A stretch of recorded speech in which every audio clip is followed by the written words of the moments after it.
Chapter 7. After too much of her lifetime spent worrying about appearances, this didn't exactly bode well. She peeked out the living room window to see dozens of strangers standing outside watching the goings-on at her house. She wanted to creep out the back, run around and join them, blending in so they wouldn't know who she was. She walked back into the kitchen, Muggs very close to her heels.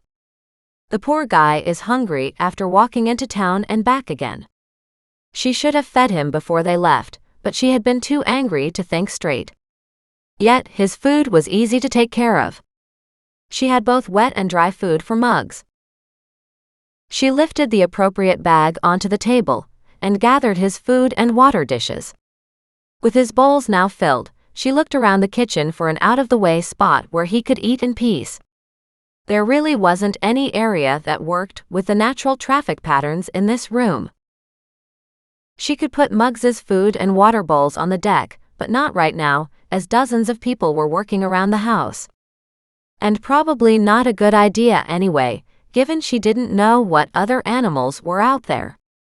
She went into the entrance hallway where a bench had been situated so people could sit to put on their shoes, and that vacant space underneath the bench would work, but it would only be a temporary fix, not exactly where she wanted to keep the dog's food and water bowls when company arrived. She returned to the kitchen and studied the lower cabinets.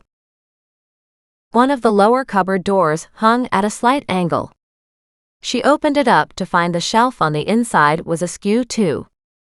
This house was falling apart. How had Nan stayed here for so long without repairing stuff? Doreen tried to straighten the shelf so it would be usable again, only it broke into two pieces while in her hands. Great. She tugged the pieces of wood free. It came loose suddenly, sending her flying to her butt. Doreen sat there, glaring at the now empty space. It was a rather large cupboard, accessible. Muggs, she called out. Muggs sniffed around, already at her side, his big jowls waggling back and forth in joy. She glanced at her messy suit, Nan's old gardening shoes on her feet, while considering the fact she sat on the dirty kitchen floor, holding a busted shelf. Tears came to her eyes as she dropped the shelf pieces beside her. She threw her arms around her beloved dog and held him close. But he could only stand that for a few minutes before he wiggled free. She moved her legs out of the way, and instantly Muggs walked into the cupboard. The cupboard was at least 3 feet across. It didn't make any sense to have it here. The door didn't fit properly. She assumed a different door had been here at one point in time. Neither did the flooring go all the way to the end of the cupboard. How wrong was that? On the other hand, it was a potential place to put Muggs's food and water bowls. At least with them in there, the bird wasn't likely to eat it all either. She hoped. She kicked off Nan's old shoes, got to her feet to retrieve the dog's food and water bowls, and put them inside the cupboard. Muggs didn't seem to mind his accommodations at all. He dug right in. Dinner time. Dinner time. She spun to see Thaddeus strutting back and forth on the kitchen table. He stopped beside the open can of wet dog food and pecked away at the little bits of food still stuck to the bottom of the can. As if getting the scent of the dry dog food, his head flew up. He cocked it sideways to look at her first, and then at the bag where the dry dog food came from and carefully walked forward, his neck fully extended.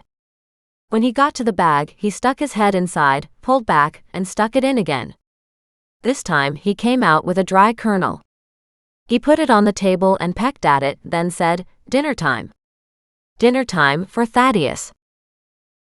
She wasn't sure she would survive all this domesticity, taking care of not only herself and Muggs, but now a bird and a cat. Probably like taking care of children. Something else she had no first-hand experience with. Not even second-hand experience. Too bad she and Nan couldn't share this old house now that Doreen had arrived, and also share the pet-related responsibilities. But hopefully she would be working a day job away from home, so she knew it was better that Nan have 24-hour assistance available at Rosemore. Groaning, her legs not working quite the same as they had before her walk, Doreen trudged over, while Thaddeus pulled out one more kernel from the dog food bag and put it on the table. She said in a firm voice, "That's Muggs's dinner." She closed the bag, cleaned up the kitchen, and then studied the room. Surprisingly, Thaddeus had been quiet all this time. She needed to get Thaddeus some food, or they would have an all-out war over the dog food soon. But where was the bird food, and what did a parrot like this eat? She'd forgotten to ask Nan about that. Darn.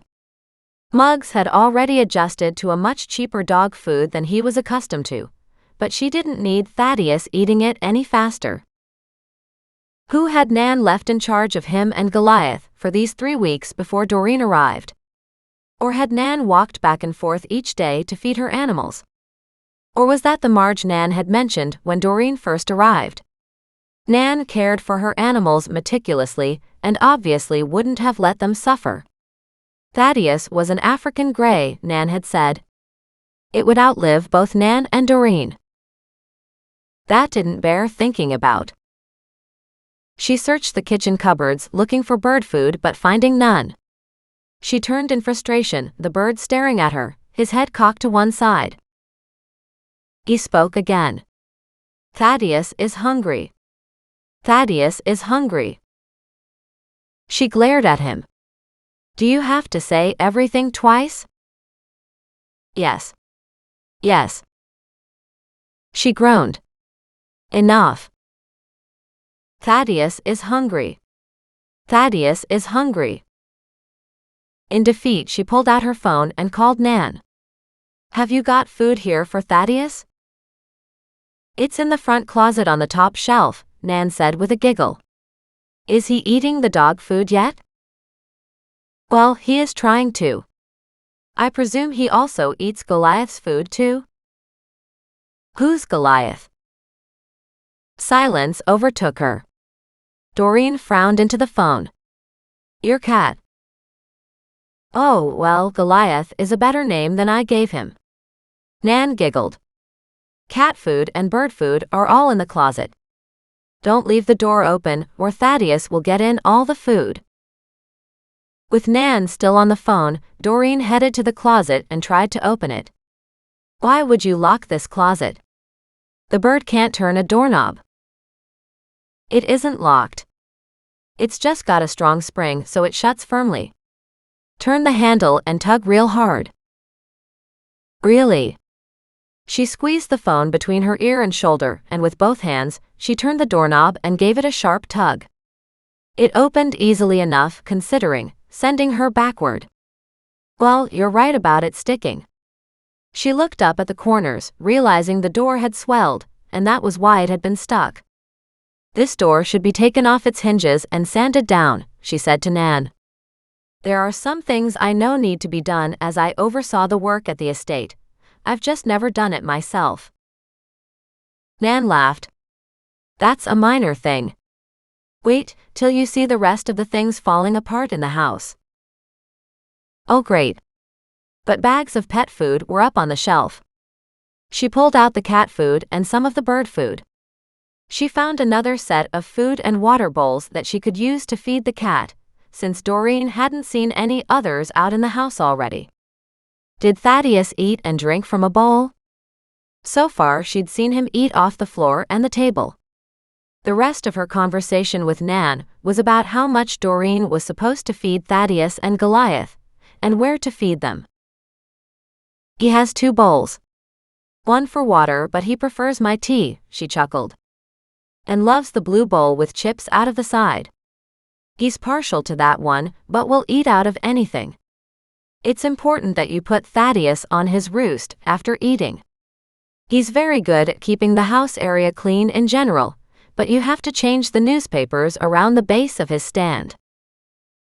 While Thaddeus ate on the kitchen table, a habit she really didn't want him to continue, Doreen walked to the bird's perch and stood, staring at the soiled newspapers positioned around the base of the stand, and saw what Nan had been talking about. Doreen's long-sounding sigh had Nan giggling on the other end. "Did you really think he didn't have to go to the bathroom when inside the house?" How many times a day does he go? Doreen asked suspiciously. In a way too innocent-sounding voice, Nan said, Not too often. Just change the newspapers whenever you can. Every day would be good. And then she hung up. Darn. After the day Doreen had had, what was a little poop? She rolled up her sleeves, gathered the dirty newspapers together, and laid out fresh newspaper from a nearby stack, now understanding why they were in this corner. Along with a collection of plastic grocery bags. She grabbed one of those too, and filled it with the newspapers to discard. She certainly didn't want this mess inside the kitchen. She looked outside at the people standing around where her garbage can was. What a long walk it would be to get the bird poop papers down there with everybody's gaze on her. And how hard it would be to get past those people watching her without them noticing her. Then she got mad. So what if they were watching? She'd been through a heck of a lot worse since the holidays last year. So many people had looked on, snickered, and outright laughed at her circumstances. She'd be darned if she'd let these gawkers make her sleep in the same house as the rather overwhelming collection of bird poop.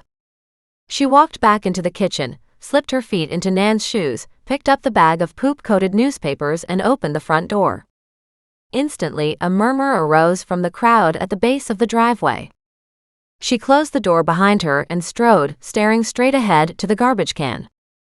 There she lifted the lid, put the garbage inside, and slammed the lid down a little harder than necessary.